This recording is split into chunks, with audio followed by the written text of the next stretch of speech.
The Second Deputy President of the Republic of Kenya, kanisa tukiongozwa na Parish Minister na wote waumini. Bwana Yesu asifiwe. Amen.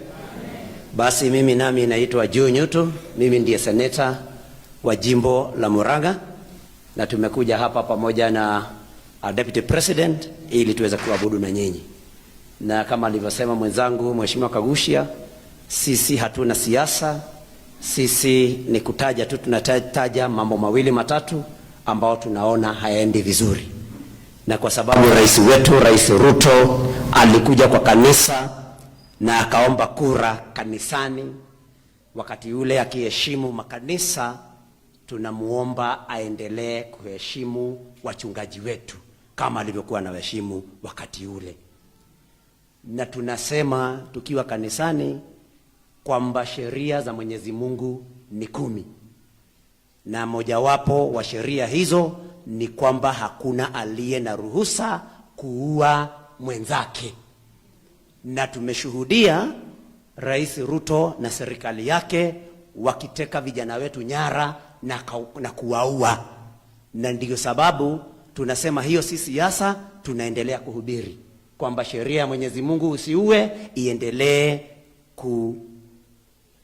kupatiwa nafasi.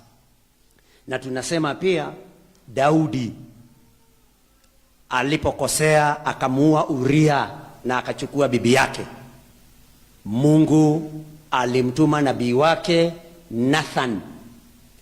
Na Daudi hakuua Nathan, alienda kwa Mwenyezi Mungu akamlilia, akaomba msamaha kwa Mwenyezi Mungu. Si ni kweli? Sasa sisi hatujafurahi kwamba mama yule alienda kule kwa Wizara ya Afya akasema kwamba SHA haifanyi kazi, kwamba sasa anashikwa.